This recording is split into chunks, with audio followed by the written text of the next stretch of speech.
Most men believe regret works like karma, that if you were good enough, she'll eventually feel it. That belief is wrong. When a woman takes a man for granted, she usually feels nothing when the relationship ends. No panic, no loss, no emotional collapse, just relief and distance. And that's not because you didn't matter. It's because regret doesn't form when access still feels available. And most men make sure it does. They reach out, they explain, they try to be seen one last time. What they don't realize is that regret isn't triggered by effort. It's triggered by contrast, by absence, by reality unfolding differently than expected. If you don't understand this, you'll keep confusing indifference with insignificance and punish yourself for the wrong reason. Most men misunderstand what it actually means to be taken for granted. They assume it's about disrespect, cold behavior, or obvious mistreatment. But in most cases, it's far quieter than that. It doesn't arrive as cruelty. It arrives as indifference, subtle, gradual, almost invisible while it's happening. Being taken for granted begins when your presence stops creating an emotional reaction. Early in a relationship, your attention carries weight because it isn't assumed. When you pull back, it's felt. When you lean in, it changes the tone. Your absence creates tension. Your presence creates relief. You matter because you're not guaranteed.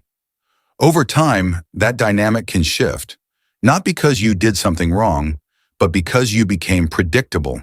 Your availability became consistent. Your effort became reliable. And once something feels guaranteed, the brain stops monitoring it closely. What once stood out emotionally starts blending into the background. This is the part men struggle with. From your perspective, you're doing everything right. You're stable. You're open. You're present. You're showing up the way a good partner should. But when consistency isn't paired with clear standards, the relationship learns a dangerous lesson. Access to you doesn't require effort. When access becomes effortless, attention fades, not out of malice, not because she suddenly decided you weren't valuable, but because there's no perceived risk of losing you. That's the key distinction most men miss. Being taken for granted does not mean she thinks you have no value. It means she believes you're not going anywhere. And once your presence feels guaranteed, her nervous system stops responding to it. This is why the signs are usually small at first. Replies come slower. Check-ins happen less. She assumes you'll adjust. Problems linger longer because there's no urgency to fix them. The connection doesn't explode. It quietly thins out. And the more available you remain, regardless of how she shows up, the more your presence becomes something she expects instead of something she experiences. From the outside, it looks unfair. You didn't withdraw. You didn't become distant. You didn't stop caring. But emotional impact isn't created by effort alone. It's created by contrast, by the possibility of absence, by knowing something meaningful could actually be lost. When that risk disappears, so does the emotional charge. This is where the real damage happens. Because once access no longer requires effort, the relationship stops reinforcing your value. And without reinforcement, connection weakens, even if affection never fully disappears.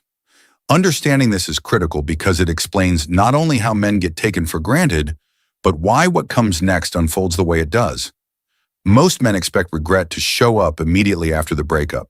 They assume that if the relationship mattered, she should feel the loss right away. So when she seems calm, distant, or even relieved, it hits hard. Not just emotionally, but psychologically. It creates doubt. It makes you question your value, your impact, and whether the relationship meant anything to her at all. But that expectation is based on a misunderstanding of how women often process emotional separation. For many women, the breakup is not the beginning of the loss. It's the end of it. Long before she says the words out loud, the emotional work has already been happening internally. Weeks, sometimes months before the relationship ends, she's been replaying conversations, tracking patterns, weighing disappointments, processing uncertainty. That internal dialogue doesn't announce itself. It unfolds quietly beneath the surface while the relationship is still technically intact.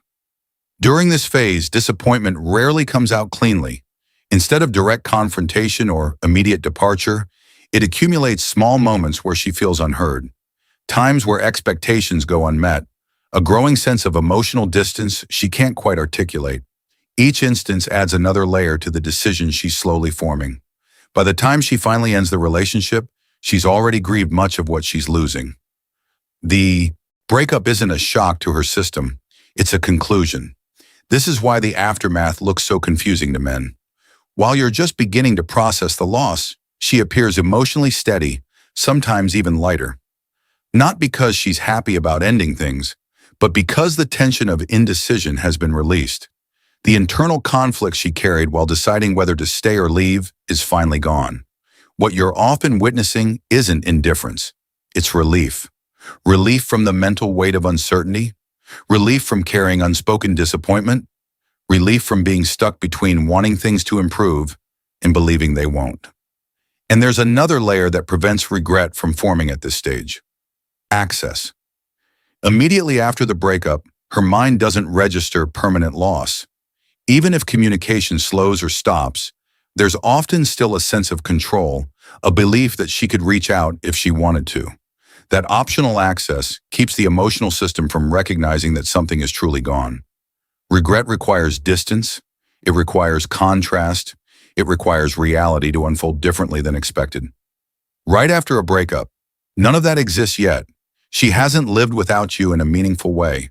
She hasn't compared what she imagined life would be like to what it actually feels like. Without that comparison, there's nothing for regret to attach itself to.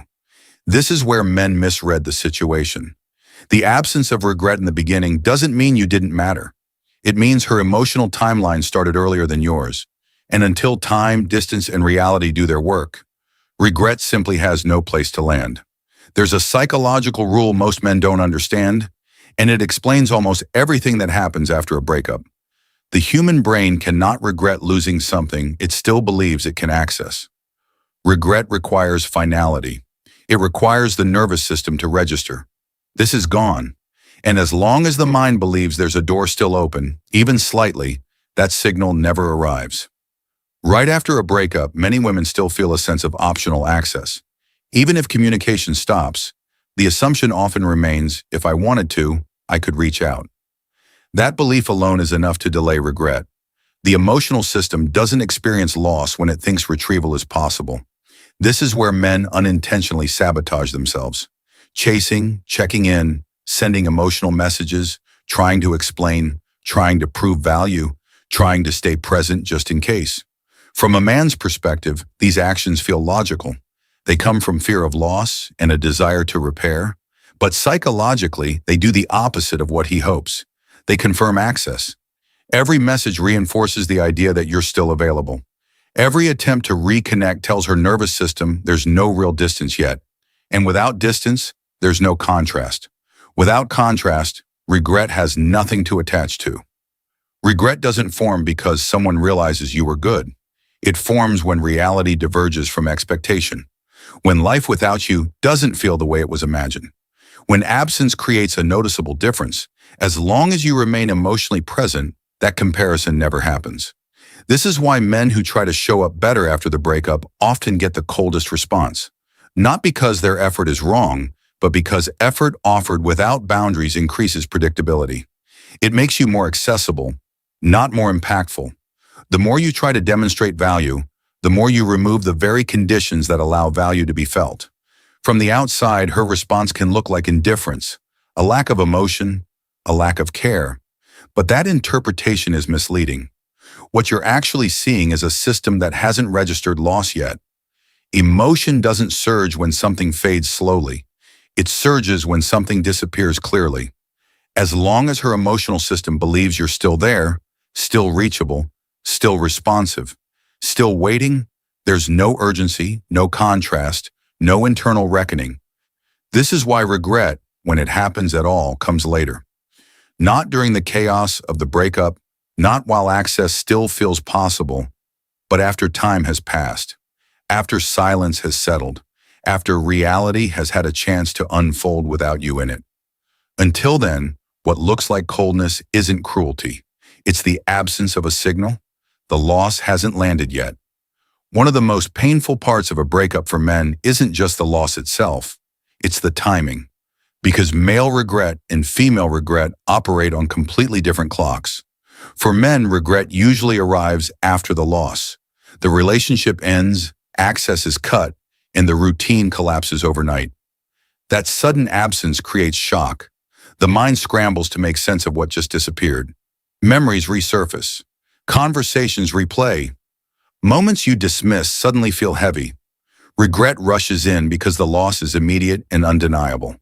For many men, this is the first moment they slow down enough to reflect. While the relationship was active, attention was placed on maintaining stability, avoiding conflict, or assuming things would work themselves out. Once it's over, everything that was postponed comes flooding back at once. Male regret tends to center on inaction. What you didn't say, what you didn't set boundaries around, where you stayed quiet instead of leading. And because the relationship is now over, those missed moments feel final. There's no opportunity to correct them. That finality intensifies the regret. Women, on the other hand, often experience regret, if it comes at all, after evaluation, not after loss. Their emotional processing typically happens while their relationship is still intact. The questioning, the disappointment, the internal weighing of options. By the time the breakup happens, much of the emotional turbulence has already been absorbed. What follows isn't collapse, it's stabilization. This creates a brutal mismatch. At the exact moment a man is just beginning to feel the full weight of the loss, the woman has already moved through the most emotionally demanding phase. One side is waking up to absence, the other has already adjusted to it. From the man's perspective, this feels deeply personal. It looks like indifference, like the relationship mattered more to him than it ever did to her. But that conclusion misses the underlying reality.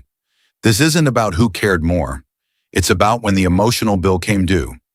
Men tend to process regret reactively after something is gone. Women tend to process it proactively while deciding whether to leave. The difference in timing creates the illusion of imbalance even when emotional investment was real on both sides. Understanding this doesn't erase the pain, but it removes the false story that you were insignificant.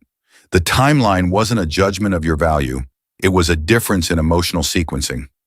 One of the most dangerous assumptions men make after a breakup is believing that regret automatically leads to return. It feels logical. If someone realizes they made a mistake, they should correct it. If she regrets losing you, she should come back. But regret and reconciliation are not the same process. They don't follow the same rules and they don't require the same conditions. A woman can regret misjudging a man and still decide not to re-enter the relationship. The first reason is identity protection. Coming back isn't just an emotional decision, it's a public one. It requires admitting not only internally but outwardly that her previous judgment may have been wrong.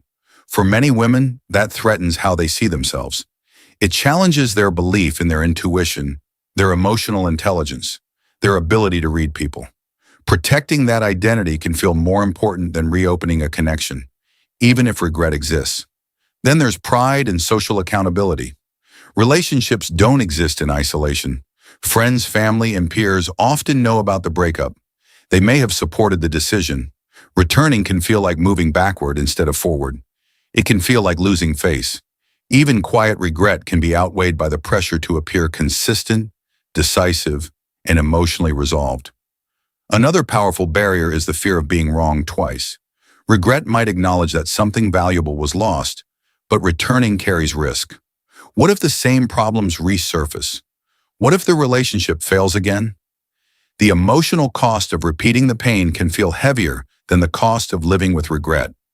In that case, regret becomes a warning instead of a motivator. Timing matters too. Regret often appears after emotional momentum has already moved on. By the time clarity arrives, routines have changed. New identities have formed. Life without the relationship has stabilized. Even if she recognizes the loss more clearly, she may no longer feel emotionally equipped to re-engage. There's also an important distinction most men miss. Not all regret is the same. Some women don't regret the relationship ending. They regret how it ended, or how the man was evaluated, or the assumptions they made along the way. This kind of regret doesn't create desire to reconnect. It creates insight. It becomes a quiet correction to future choices, not an invitation to revisit the past. This is where men get stuck. They interpret regret as a sign, a signal, a countdown. They wait for it to turn into action. But regret can exist privately without ever becoming pursuit.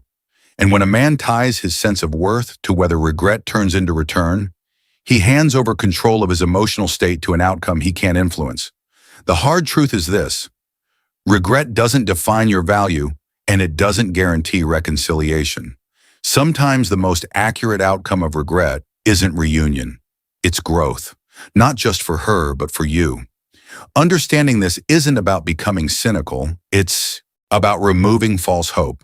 Because when hope is built on misunderstanding, it keeps men stuck in place, waiting for something that was never promised. And waiting is the very posture that allowed you to be taken for granted in the first place. After being taken for granted, the most dangerous move a man can make is reacting emotionally in an attempt to restore his value. That reaction often feels justified. You feel overlooked, dismissed, or replaced. And the instinct is to do something, to fix it, confront it, or withdraw dramatically. Most men fall into one of two extremes. The first is chasing, more effort, more explanations, more availability, trying to show her what she lost, trying to prove value after the fact. The second is shutting down completely, going cold, cutting off emotionally in a way that's fueled more by hurt than clarity. Both responses come from the same place, the need to be validated, and both quietly reinforce the same dynamic that allowed you to be taken for granted in the first place. Moving forward correctly doesn't start with punishment or performance. It starts with restraint, not silence as a tactic, but space as a reset. Space removes the assumption of guaranteed access. It allows emotional systems to recalibrate. It gives your presence room to be felt again instead of expected. This isn't about disappearing to provoke a reaction. It's about refusing to keep offering access that isn't being met with equal investment. The next shift is reclaiming standards. Quietly. Most men announce boundaries after they've already been taken for granted. They explain them, justify them, argue for them. That usually backfires. Standards aren't speeches, they're filters. Behavior determines access. If effort drops, availability adjusts. If respect fades, engagement decreases. No confrontation required. No emotional correction. Calm consistency is far more powerful than reactive intensity. Then comes the most important shift of all, moving from outcome-focused thinking to identity-focused thinking. After a breakup, men often fixate on whether she'll regret it, whether she'll reach out, whether she'll finally see his value. That keeps his sense of worth tied to her future reaction. It puts his stability on hold. Moving correctly means asking a different question. Not will she recognize my value, but am I living in a way that reflects it? That requires honesty. Looking at where you overextended, where you avoided discomfort, where you stayed agreeable instead of leading. Not to blame yourself, but to understand what you trained the relationship to expect. Finally, a man moves forward by refusing to wait, waiting for regret, waiting for closure, waiting for validation. All of it keeps you emotionally anchored to the same dynamic that diminished you. Forward motion doesn't require anger or bitterness. It requires direction. Investing energy into purpose, discipline, relationships that respond to effort. Building a life that isn't paused while someone else decides how they feel. The strongest position a man can take after being taken for granted isn't dominance. It isn't indifference. It's calm self-respect. No chasing, no proving, no waiting, just quiet alignment between who you are and how you show up. That's the position from which no one learns to treat your presence as guaranteed. Again, being taken for granted doesn't mean you were weak, and it doesn't mean you lack value. It means a dynamic slipped out of balance slowly, quietly, while you kept showing up the same way. Your presence became reliable, predictable, and emotionally safe. And when that happened, it stopped being felt. That's the part most men miss. Regret, if it ever comes, is not something you can force. It doesn't respond to pain. It doesn't respond to explanations. It doesn't respond to proving how good you were. Regret only forms when reality creates distance, contrast, and a clear sense of loss. And even then, regret is not a verdict on your worth. It's not a scoreboard. It's not justice. And it's not a promise of return. Your value isn't defined by whether someone eventually realizes what they lost. It's defined by what you do once you understand the pattern that allowed you to be taken for granted in the first place. That's where real power lives.